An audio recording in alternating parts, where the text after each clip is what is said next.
Welcome, everybody, to the 49ers Gold Mine YouTube channel. I decided to switch it up a little bit, something I haven't done in a long, long time. Decided to go live on Twitter today. Uh, so if you're on Twitter and we're just freezing quite a bit, make sure you just plug in 49ers Gold Mine on YouTube. Say if you wanted to go warm some leftovers, you could actually pause us on YouTube and then come back and still join the live conversation that's going on. So I just thought I'd throw that out there. Niner Nate 49 once again with us. Make sure you give him a follow on Twitter. Also, our new weekly podcast of the Niners Nation Podcast Network was released today. Had Eric Crocker breaking down DBs for us on the show. So wherever you listen to your podcast, you could find it there. Spotify, Apple Podcasts, Google Podcasts. Let's get into it. Let me tell you what's on tap for today is we're going to talk a little bit Marquis Lee. What's the 49ers power rank around the NFL? Diamador Lenore, his play on 1-on-1 that was heard around the world. And then obviously, you guys saw the name of this live stream. Can the 49ers pull off a Julio Jones trade? So just plug in with us in the comments. I like to see your thoughts as well, not just mine, not just Nate. I want to see what everybody else is thinking within these topics. Nate, how are you feeling? Doing all right. I mean, I just think about so much about, what the 49ers receiving core could look like with another elite receiver. And, there's always that chance that, Jalen Hurd is that guy.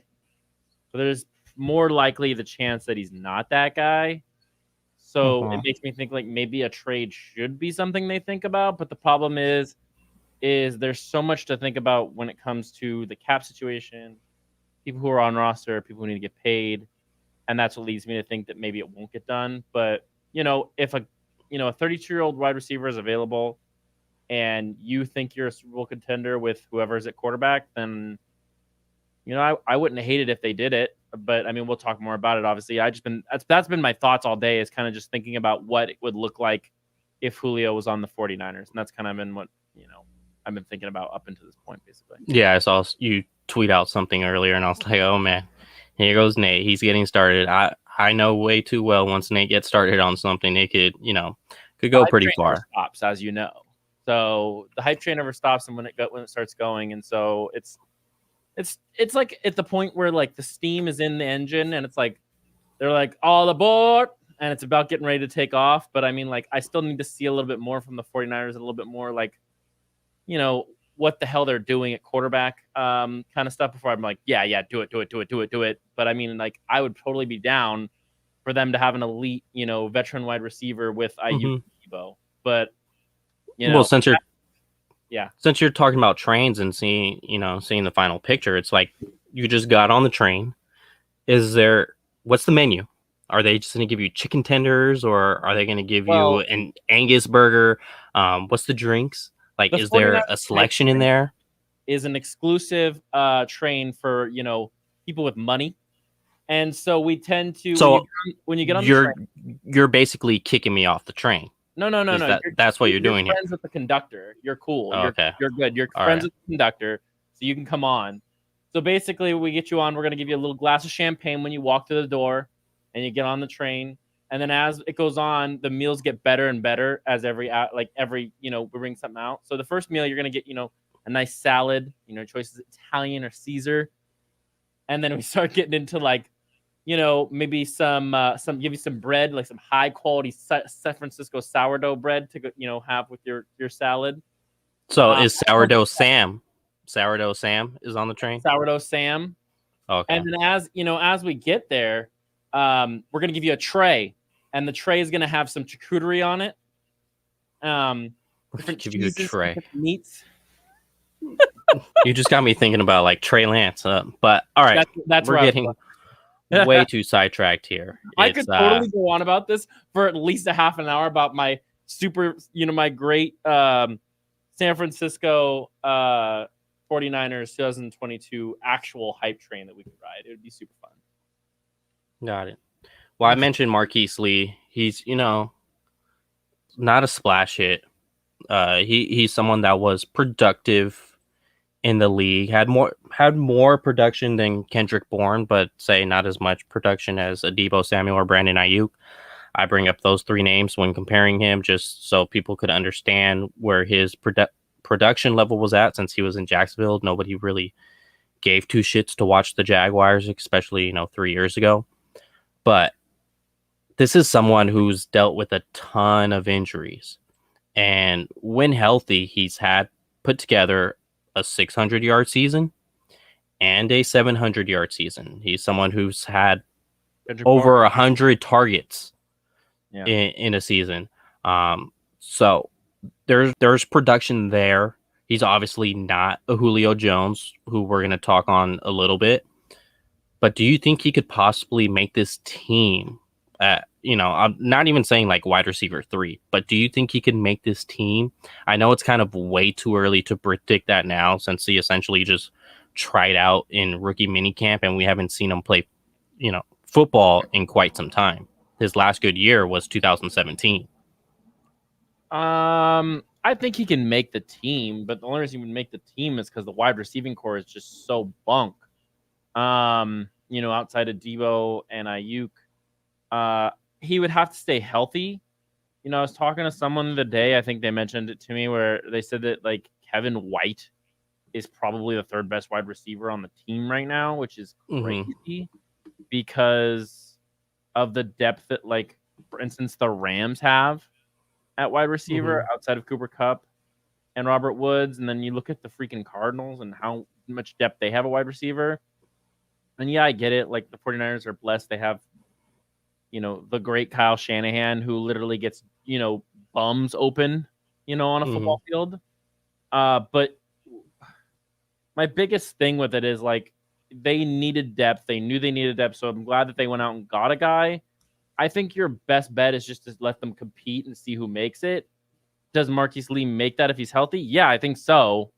But I mean, I don't think he's, I don't know. Like, people, I say it all the time. People kind of get mad at me about it at this point. But like, replacing Kendrick Bourne is really hard. Like, he actually did a lot for this football team. And I think that, the reason people don't appreciate him as much as they should is because they think Jimmy Garoppolo is better than he actually is. I think that a lot of the times he would miss him wide open. It's kind of the same thing with Dante Pettis, who, Dante Pettis had some like weird, like, maybe he didn't try problems, but like, he was actually pretty decent. They just had a quarterback who couldn't figure out how to get the ball to him. Kendrick was, or didn't want to get the ball to him. Yeah, that too. My thing with Kendrick is he was really good at what he did, and replacing that is harder than you think with just some dude off the street. So like, it comes back to, what this depth ends up looking like. And, did they get spooked by, Austin Watkins maybe not looking so hot in rookie minicamp and then went out and got another guy? It's just, they don't know exactly what they're dealing with at wide receiver. And the problem is Ayuk and Debo have not had a season where they've played 16 games. And that's why I think the Julio Jones thing is so popular right now, because like, and yeah, he's been injured too, but yeah, the wide receiving core, I think now, with what I've heard from, about Ambry Thomas and that defensive back from Oregon, who I'm not going to say his name, Diamador Lenore. Yeah, thank you. I think that they're the place that they have the least amount of depth is now wide receiver, for sure. Okay, I would probably say it's still corner. Not wide. Man, that's tough, because now you have me thinking about outside of Debo and Ayuk, and I'm just like, it is pretty thin. It's hard because like, it's so thin that I think he'll make it, but him making it doesn't necessarily mean that the wide receiving core is good. Like, right? Like, the argument with the Seahawks is like, they only have DK Metcalf and Tyler Lockett, but like, they have some guys underneath them who are like decent. Like, David Moore actually did stuff for them last year. I think they had Josh Gordon for a couple games, and then they actually drafted a guy who apparently is really good. Like, at least they have some sort of depth to look forward to. Like, I like Austin Watkins. You like Austin Watkins. He's not necessarily like the depth we need to, in order to have the receiving core we want, Right. So, just answering the question, can Marquis Lee make this 49ers team? And I think he can. Um, and I think if he makes this team, he's got to be looked at as a wide receiver 3. That's the only way. Because if he's wide receiver 6, I don't think you put him on this roster. The reason being is your wide receiver 6 needs to be a special teams contributor. He just can't be on the bench and contribute nothing in special teams. Can't be a gunner on the kickoff team. Can't be a gunner on the punt return team. Like he's got to contribute in some type of critical fashion, like a wide receiver 6 should. And if he is the wide receiver 3, then the guy's probably healthy. Let's go. But it's just hard. We've seen what this 49ers team has been. It's hard to say anybody's going to be healthy, especially in 17 games now instead of 16. Can he make this team? Yes. I do believe the odds are against him a bit, especially if Jalen Hurd is healthy for the first time in his career come week 1. Especially if they decide to go, need a special teamer, then they could go Sherfield that they signed from the Arizona Cardinals, who had 3 forced fumbles or fumble recoveries last season, which was by far the most by any special teamer in the NFL. So there's going to be competition, but I agree. Like while there's competition, it's not what to you the want. point. Yeah, exactly. It's not deep competition. It's thin competition. That's why, like I said, nobody's really going out and saying, Julio Jones trade would be dumb because the 49ers are stacked at wide receiver, which they're not. But people are saying they don't understand what's going on. The problem is like the Jalen Hurd factor comes up so often, but the problem is they've had 2 seasons now. He hasn't played.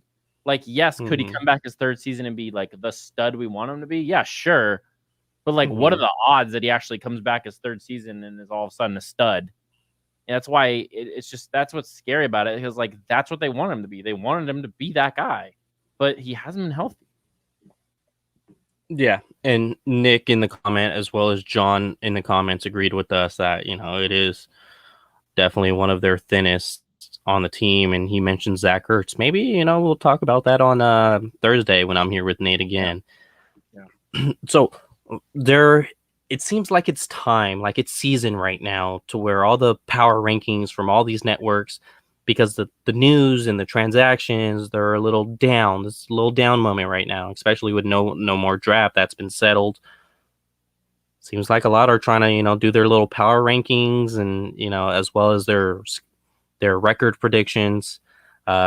We gave a way too early record prediction last Thursday. Yeah. Now let's do our way too early power rank with the 49ers. Where do you have them ranked in the NFL? Like, which teams do you think they're ahead of? As well as let us know in the comments, which teams do you have them ahead of? Which teams do you have them behind as we sit here in May? I think they're the 3rd best team in the NFC right now. Okay. So I talk to my dad about this all the time, and I like Tampa Bay. I think they're really good. I think they won the Super Bowl because Tom Brady is good and the defense is good, but they were incredibly healthy all year last year. They didn't really have any injuries, like never really dealt with a whole lot, except for like I think there was a defensive tackle who didn't play most of the season and came back in the playoffs. The kid from Washington, what's his name? I can't think of it right now off my head. But who? so Vita Vea, yeah, he was hurt for most of the season. And then he came back and played in the playoffs. That team's really good, but they didn't suffer any adversity. I think that they're going to not be as good this year. I think the best team in the NFC right now is the Los Angeles Rams with Matthew Stafford, because I just don't – there's so much I don't know that I'm like guessing is going to happen where I think that they're the best team. I think that they're – what Stafford does for that offense that was already, scoring 1 million points a game is insane. And so until we see them play football in September, that's going to be my number one seed in the NFC. My number one seed in the AFC is obviously Kansas City, but my number 2 seed is close, is the runner-ups, the Buffalo Bills. And then my 3 is actually going to be a little weird. I don't know if you'll agree with me on this one. I think it's the Miami Dolphins. I really like the Miami Dolphins. I think they're really good, and I think that the defense has gotten better. And I think that the Jalen Phillips pick is really good for a team that was already really good on defense with Ogba and stuff. But I think that San Francisco is the 3rd best team in the NFC. So if we're ranking the whole entire NFL, I guess I would say the 49ers are the 5th best team in the NFL right now, which is pretty good odds considering, and then here's my other caveat to that. The 49ers, if Jimmy Garoppolo starts the season and he's killing it, then they're fine. But if they decide to start Trey Lance, and by mid-season Trey Lance is looking like he is the guy that they've hoped for him to be, this team's aspirations could be Super Bowl because of the fact that he was that much better than Jimmy, that much big of a step up, and the fact that they have, won the games they need to win. And the thing that people forget about 2019 is how much it was relying on defense and how, Jimmy was average. He had 1 or 2 games where he was really good. But if Trey is better than 2019 Jimmy, this team should be thinking about the Super Bowl. And I told my dad this the other day. You can tell me if I'm crazy or not. The LA Rams are going to play the San Francisco 49ers in the NFC Championship this year if Trey Lance is the quarterback. Are you sure they can't? I think the 49ers being in the NFC Championship, even with Jimmy Garoppolo as a quarterback, depending on, where they are record-wise. Did they win the division? How many road playoff games do they have? That'll come down to it, much like 2019, where they were just 1 seed, 2 home games in playoffs. I wouldn't obviously love that if we're talking 49ers in the NFC Championship. That means two out of the last 3 years. Yeah. But let's see. Green Bay, assuming Aaron Rodgers is the quarterback, I'm going to have them over the 49ers. They're not a better talent, and I think if they play head-to-head, the 49ers win, which that's a home opener, so hopefully that's true. But it is a quarterback league, so in order to sustain a winning record throughout the 17 regular season games, you got to have that quarterback figured out. And Green Bay does. So I'll have Green Bay number 1 in the NFC. Number 2, they're the champions. As much as I want to put the 49ers over the Tampa Bay Buccaneers, that roster's really, really freaking loaded, for 1. And for 2, let's not underestimate Tom Brady again, ever, until he finally hangs up the cleats. Yeah, so I got Green Bay 1, Tampa 2. I think Green Bay should beat Tampa this year, but Aaron Rodgers seems to struggle against teams that have a pass rush. And then 3, I do think it's probably the 49ers. I give the 49ers the edge over the Rams. Reason being is it's not talked about enough. The Rams lost Brandon Staley, their defensive coordinator, to the Los Angeles Chargers. That guy did a hell of a job. They were actually the number 1 ranked defense in second half adjustments in the NFL.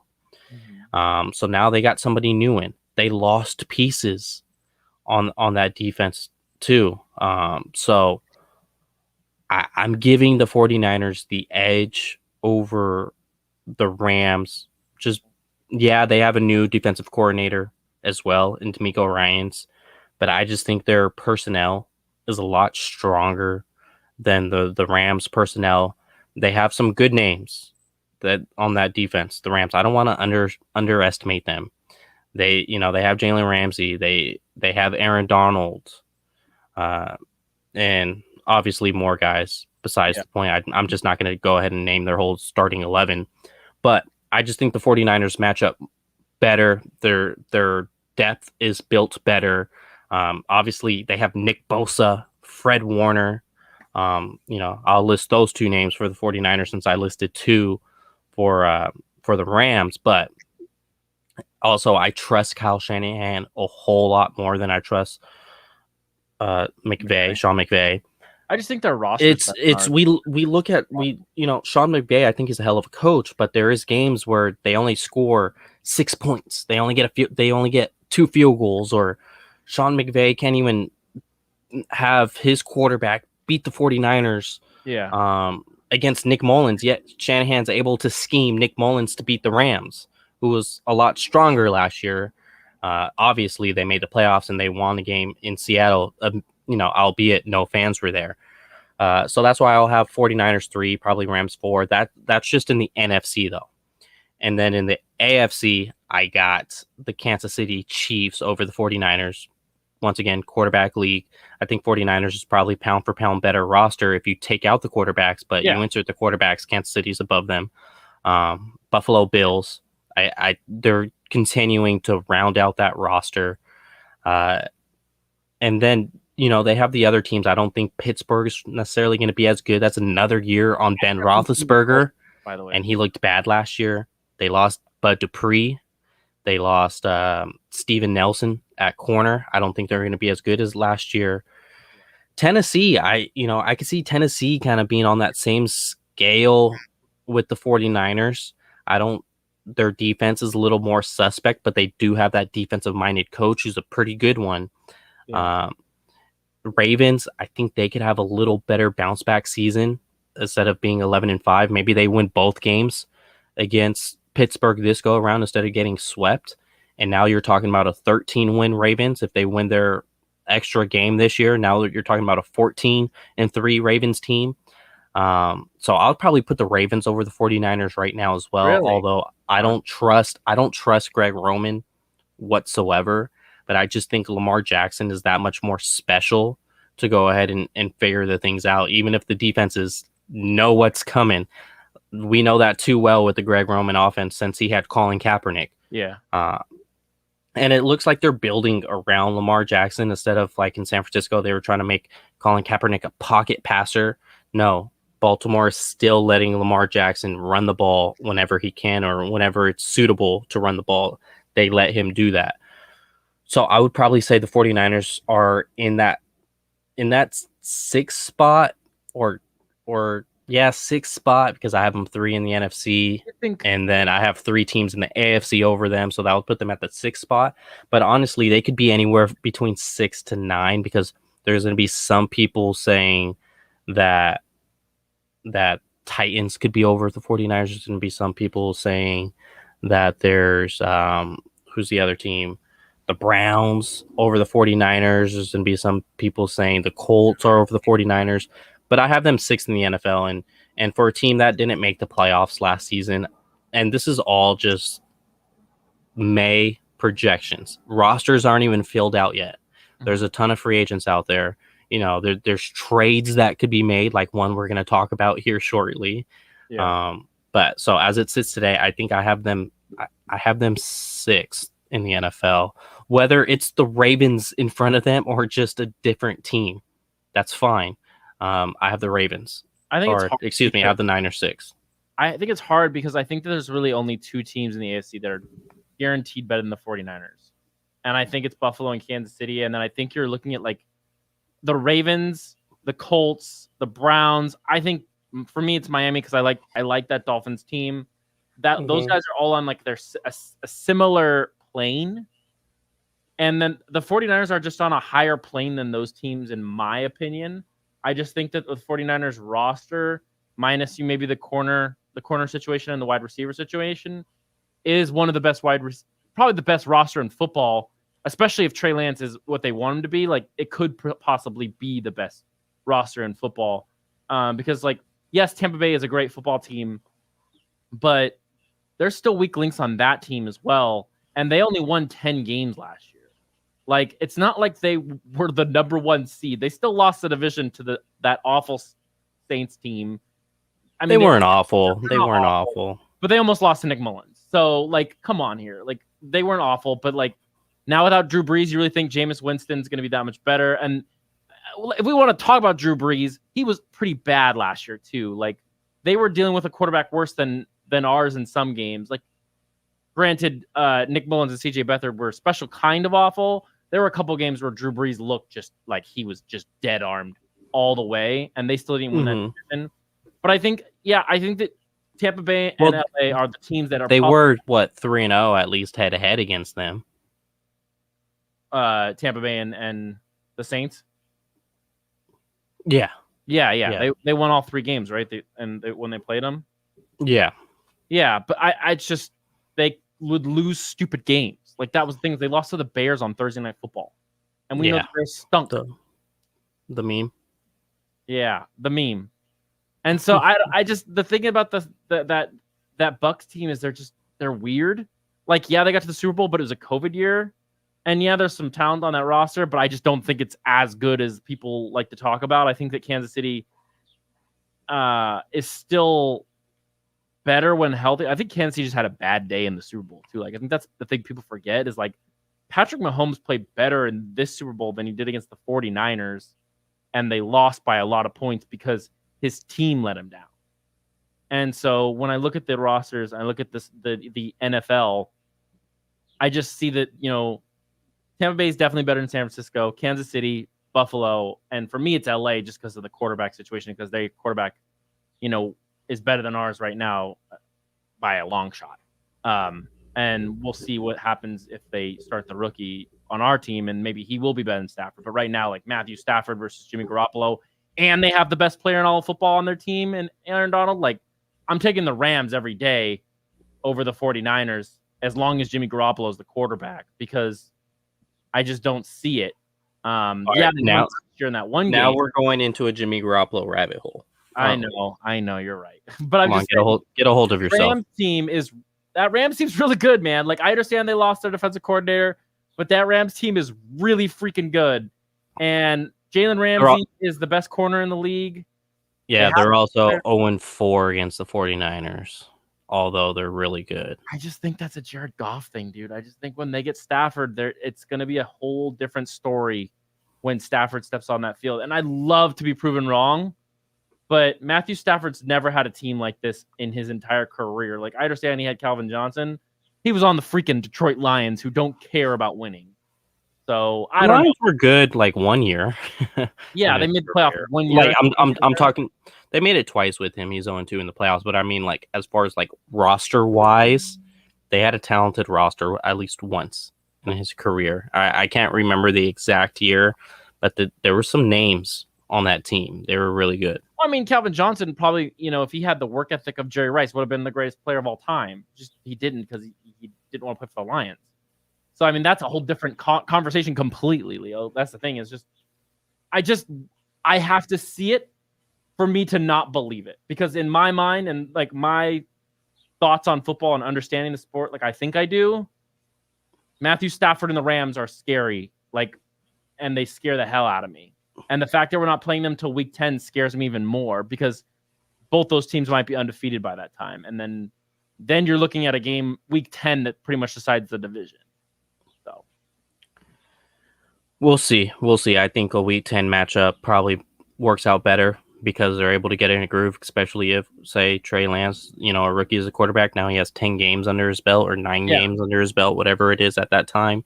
So week 10's fine. I think that's better than a week 2 matchup. But let's talk about, you mentioned his name once, Deommodore Lenoir.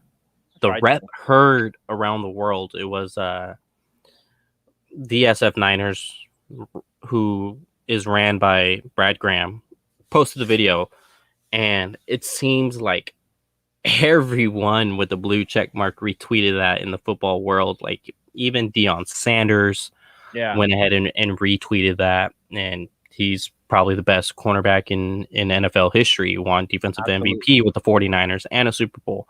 So, like, is this kind of like the first sign? Like, I don't want to get too say, oh, he's a Pro Bowler, he's an All Pro, he's a Hall of Famer. Like, I'm not going to do that right now.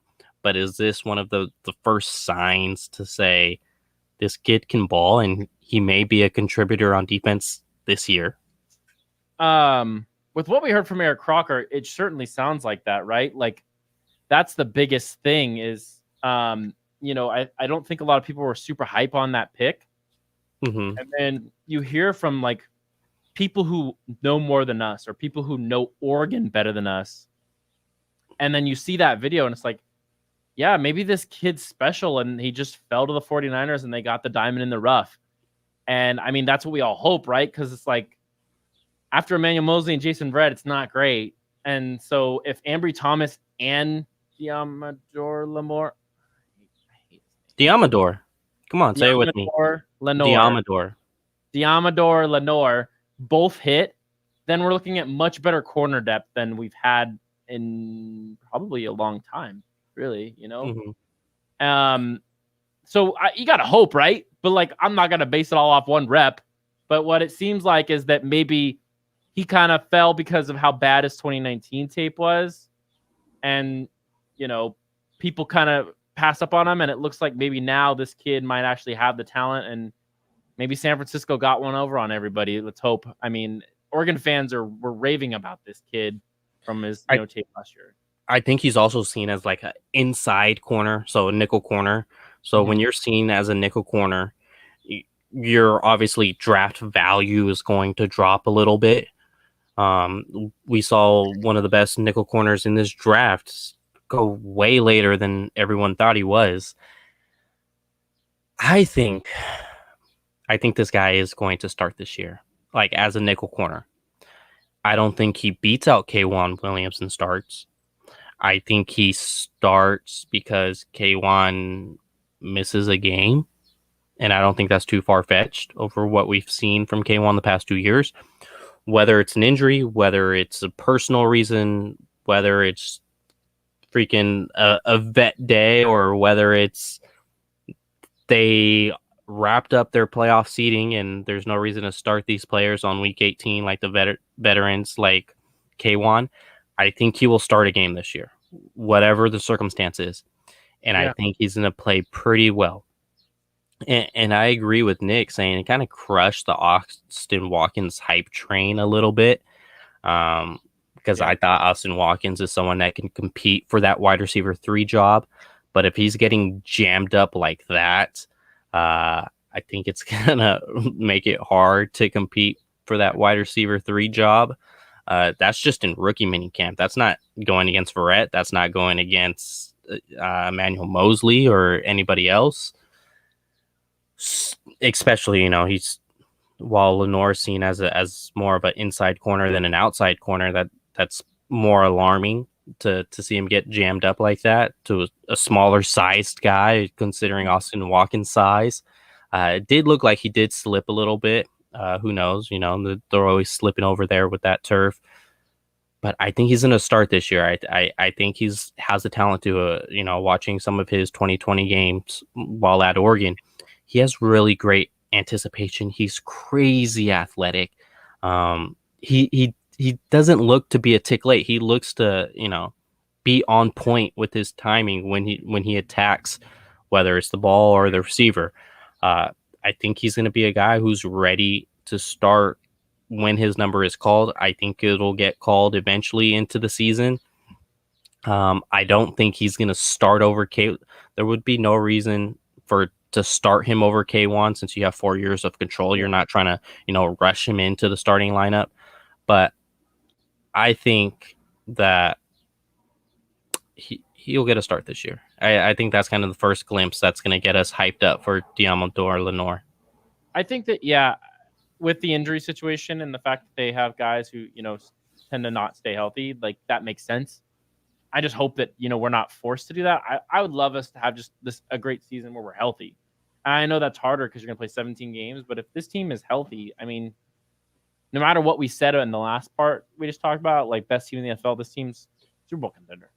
And so if they're healthy, that's a great thing for us. But yeah, I mean, having depth is what helps you win a championship. Having the ability to have someone go down, bring a guy in, and see little to no, wins over replacement or difference, is a huge factor in being a championship football team. And it's why, they've struggled so much when, for instance, Jimmy Garoppolo goes down. They bring in another quarterback who's just doesn't have any talent. And the talent difference is, different. And so when Richard Sherman went down, I think the Super Bowl year, they had Emmanuel Mosley come in. He was fine. And so you've noticed those kind of things happen over time. And when the depth is there, football teams tend to win. And they've done a really good job of having depth with defensive backs, and the depth on the offensive line in this draft is what was pretty astounding. I think when we walked away that third day, is just what they did with the depth, and hopefully, hopefully all those picks obviously, are nailed, obviously. But if they do, this team has some of the best depth in the NFL. Yeah, I agree. Let's talk about why everyone's basically here. Oh, Can the 49ers pull off a Julio Jones trade? I want to talk about this because Matt Mayoko, senior beat writer of the 49ers, who basically won't publish anything knowing the 49ers don't want that out there. Yeah. He's not a clickbait writer. He's not going to post stuff to get his clicks up. He's got very good job security and, he gets paid very well. Doesn't need the crazy amounts of clicks. He posted an article about it. I believe it was earlier today, mentioning Julio Jones trade. He didn't really say yes or no. He kind of just said it'll make things very difficult to get Deebo Samuel, Brandon Ayuk, and Julio Jones on the field all at once, and basically just shelf your Pro Bowl fullback in Kyle Juszczyk after you just renegotiated a brand new contract with him. You're to give those three wide receivers less than 70% of the snap count doesn't really make sense. It's kind of what he was stating with it, which I think it I agree with him in that way. If those are your three receivers, they need to see a 70% snap count. Yeah. And then he said, "Oh, well, if someone needs a fullback, I'm sure Mike McDaniel and with the New York Jets wouldn't mind a Kyle Juszczyk on his team." I don't think that's him signifying saying hey, if they get Julio Jones, he's gone. But I don't know. Do you think they could pull this off?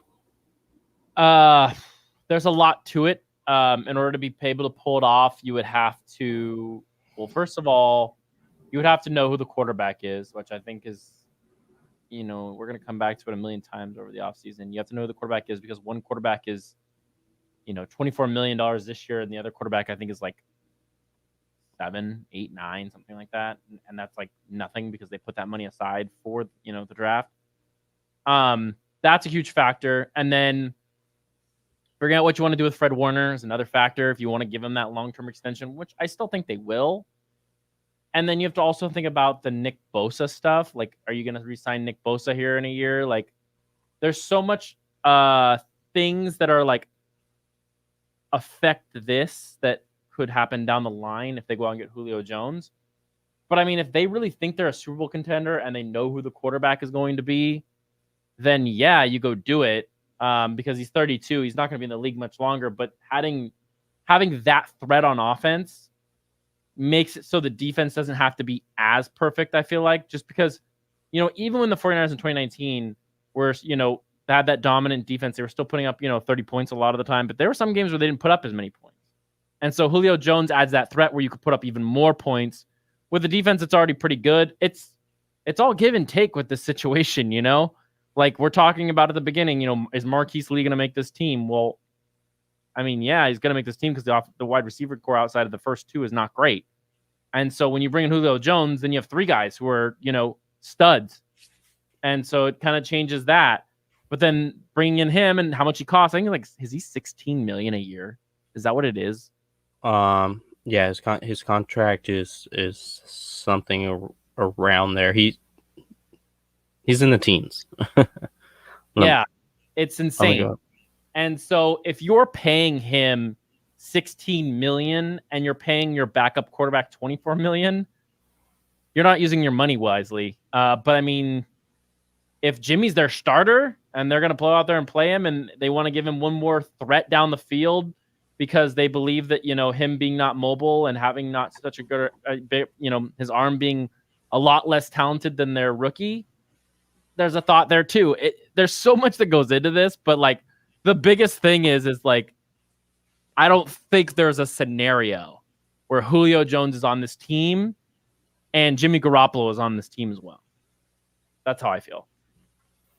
So it looks like the 49ers would be on the hook for about 11.5.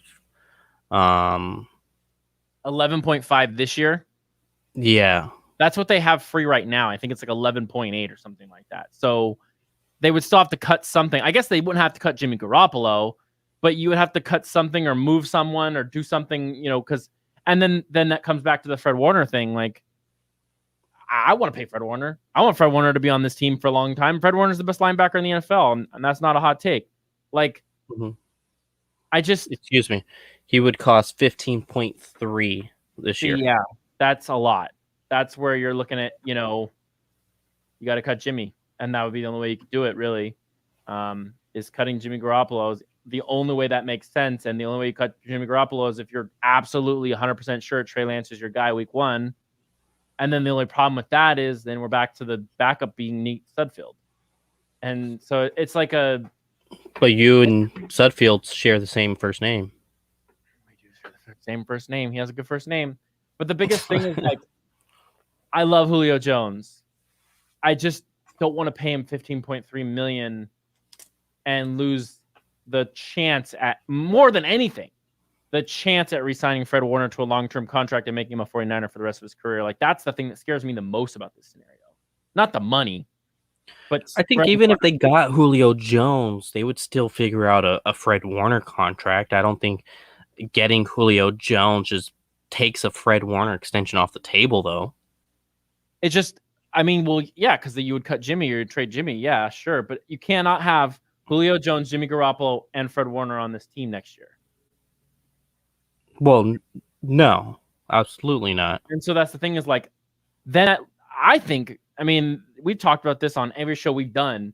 They should be looking at trade scenarios now that could potentially be at the trade deadline to get rid of Jimmy Garoppolo.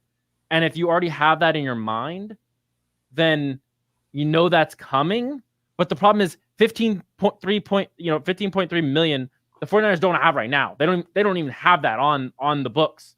So if you trade for Julio, Atlanta would have to eat some of the cap this year or something, because if your plan is not to trade Jimmy Garoppolo until the trade deadline, your plan would have to be to cut him. That's the only thing that would make sense if Julio Jones was coming to this team, was you'd have to cut him after June 1st. And do the 49ers want to do that? I don't think they do, personally.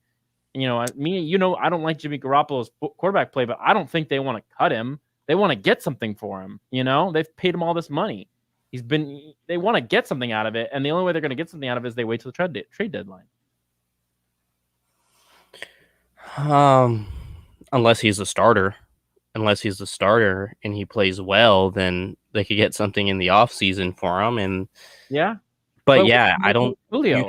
You can't get Julio Jones with Jimmy Garoppolo on the roster. That's not going to work. So I guess I would say yes, it's possible, and it's possible they get Julio Jones because Kyle Shanahan loves Trey Lance so much. I think that's what makes it possible, and I don't think that it has to be by that June 2nd, June 3rd, June 4th. I don't think you have to make that Julio Jones trade now. Like, you can make that Julio Jones trade 2 weeks before the season starts. He's played 2 years in a Kyle Shanahan offense. Yeah. He's gonna, he's got 2 weeks to ramp up the newer version of the playbook. Are you worried about the playbook at all? Like that 2 weeks, that was where I was going to go with that. Like that. So no, I think you'll be fine. You give Julio Jones 2 weeks. I think Julio Jones will be fine if you give him 2 weeks. So I think it could bleed into something that late, and to where Jimmy just ends up somewhere else. Maybe you maybe you give up a second for Julio Jones. I'm going to put on my tinfoil right here. Maybe you give up a second for Julio Jones, and then you trade Jimmy away for a third. So you get a third in return for Jimmy, but you also send away a fifth. So you get a little little Yeah, closer, no, totally, I get you it. know. Yeah, so essentially you'll have two-thirds in that. Um 20 million in dead money. Someone in the comments just said for the Dolphins.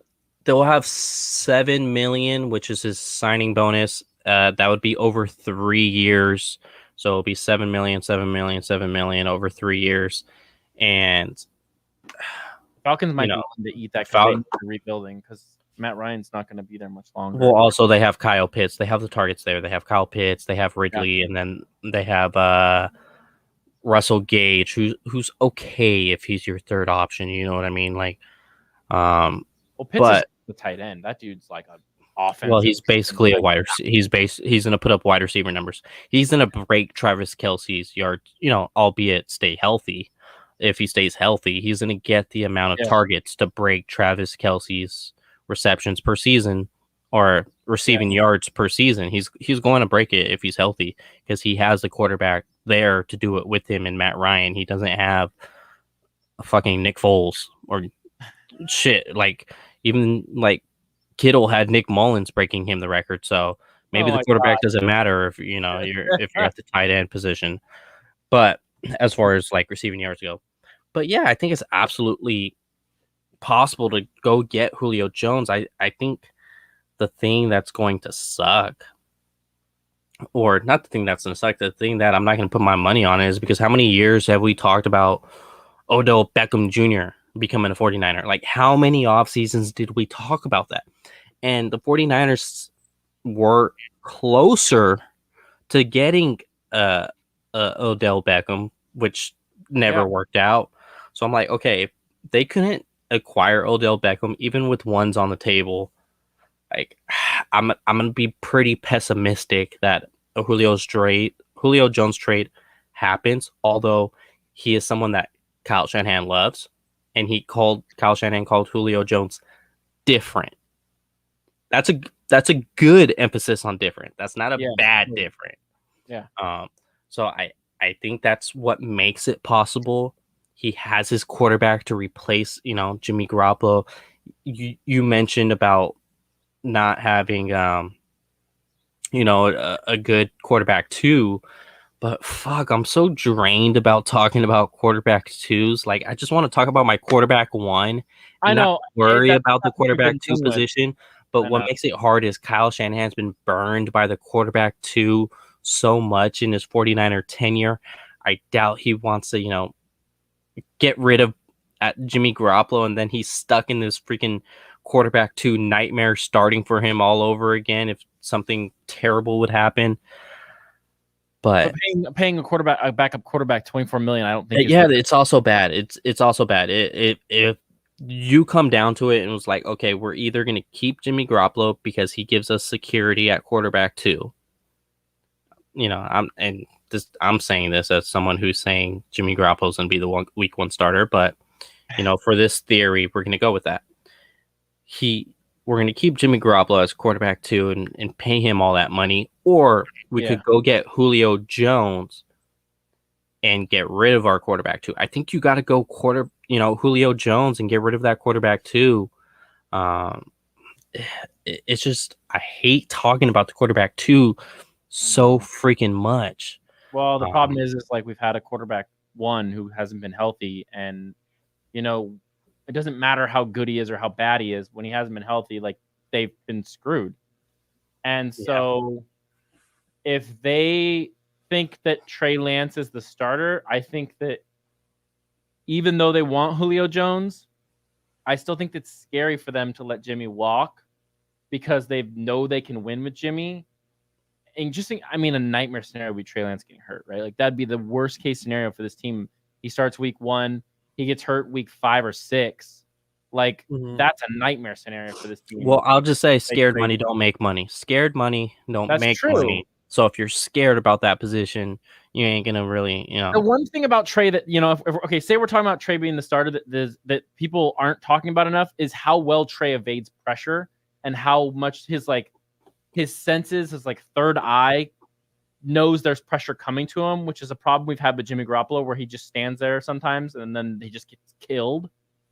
And so the Trey Lance thing, I'm less worried about him getting hurt from like Aaron Donald coming over the corner of him because Mike McGlinchey missed a block than I am for him just being a running quarterback and like something happening. But the thing is like it's a Russell Wilson scenario. Like if he takes care of his body, he could be a guy who never misses a game. And so I'm totally with you. I'd rather have Julio Jones and Jimmy Garoppolo sitting there on the bench reading a clipboard, you know? Like send him to Houston. Send him somewhere. Get that money and pay Julio. That's I think the best scenario. It's just will the 49ers do it? I have no freaking clue, dude. Yeah, and it's like all due respect to, Jimmy Garoppolo and how he gave this franchise a face at the quarterback position after having Brian Hoyer and Blaine Gabbert trying to play face at the quarterback position. Oh man, but I would definitely divorce from Jimmy Garoppolo if I'm the 49ers if there's a reasonable trade for Julio Jones. Am I pessimistic that a trade gets done? Absolutely, I'm pessimistic that it gets done, but the only way you can help a rookie quarterback or at least expedite his play in the NFL is go get him Julio Jones, Deebo Samuel, Brandon Ayuk, George Kittle, and then you obviously have that run game. I think that's just going to expedite the learning curve so much because you're going to have guys that can bail him out of bad situations. George Kittle could do it. Julio Jones could do it. Brandon Ayuk could do it. Deebo Samuel could do it. So you literally have that's probably the best top 4 targets in the NFL, hands down. It's not even debatable. That's the best top 4 targets in the NFL. So if you give Trey Lance the top 4 targets in the NFL, I think it's going to be really hard to say he's going to be unsuccessful. Like that's going to be your hot take to be like, oh, he's going to be unsuccessful. How? And then you could say 5 targets because Kyle Shanahan's calling the freaking plays. And then you have, and then you have, why'd I blink on his name? Who? Oh yeah, Mike McDaniel. You have Mike McDaniel as your run game coordinator. And then you have Juszczyk leading that running back. And then your running backs are Raheem Mostert, Trey Sermon, Jeff Wilson Jr. This is literally set up to be very successful and to go put up 30 points a freaking game. That's why I would do it. You could talk to me about the injuries. You could talk to me about his age. But once he's on the field making plays, ain't no one going to talk about shit, but I'm glad he's on my team. If you had to cut Jimmy for this to work, would you do it or would it have to be a trade? If you could get Julio Jones, I would cut him. I would cut him. But if someone offered me a 6th, I'll take it. If someone offered me a 7th, I'll take it. But if there's legit nothing out there, then yeah, I would cut ties. I'm not going to let Jimmy Garoppolo stand in the way of having Julio Jones, because Matt Ryan himself said that Julio Jones helped out my career more than any other one individual that he played with. Yeah. And it's true, because Matt Ryan could put the ball in a terrible placement, but Julio Jones is going to give his 110% effort to make that play, which he more than likely does. That's why I do it. And I just think with Trey Lance's arm talent with a guy like Julio Jones, I just don't think he's ever thrown to anybody in the stratosphere, playing at North Dakota State of Julio Jones. I think just giving a rookie a guy like that, it's insane. It's hard to say anybody in the NFL has played with anyone in the stratosphere of Julio Jones. Like Kyle Shanahan said, he's different. Like Patrick Mahomes has Tyreek Hill, who's a very great receiver, but even skill set wise, he's still not in the stratosphere of Julio Jones. He's a really good route runner and he has really good speed, but he's not Julio Jones. Yeah, the only argument I really make against this is this Russell Wilson idea that no matter who Russell Wilson's ever been handed to at wide receiver, they've been talented and he's made them better. And so I would hope that Trey Lance would make the wide receivers better because he's a better quarterback than, what they have now. But at the same time, the other portion of that is look what happened with DK Metcalf. Metcalf was an athletic freak who had, dropping problems. He gets with Russell Wilson and he becomes one of the best receivers in the league, stat wise at least. He's not actually one of the best, but I'm just saying, like, so there, I just feel like there's two arguments to really be had. It just comes down to how much faith do you have in Trey Lance, I think, is what leads to this getting done or not done. And I think that's ultimately up to the San Francisco 49ers and how they feel about the rookie quarterback and the wide receiving core, which they just went out and got another guy for. So obviously they're not feeling great about the wide receiver core. So, and they were also interested in trading for Deshaun Hamilton before he got hurt with the Denver Broncos. So yeah, I just think that this is a they're looking. They're looking. This is a match made in heaven, and if they believe early that Trey's the guy, there should be nothing that stops them from going out and getting Julio Jones and just paying him the money now, and letting him finish his career in San Francisco. And I mean, before we close, I just want to ask you a question. We talked about the rankings of the best teams in the NFL. Say the 49ers, instead of having Jimmy Garoppolo, have Trey Lance and Julio Jones. Where does that put them in the rankings in the NFL for you?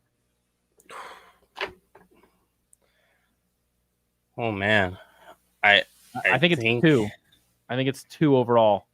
Yeah, I think they're top 3 for sure. They're definitely top 3 for me. Even and we're saying that with a rookie quarterback starting. That's the crazy part.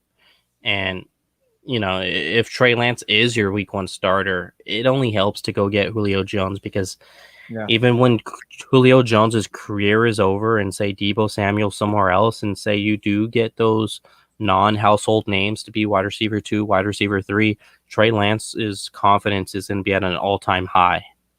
And I think that's pretty ideal to have your 3rd overall pick that you invested so much in, to have his confidence at an all-time high.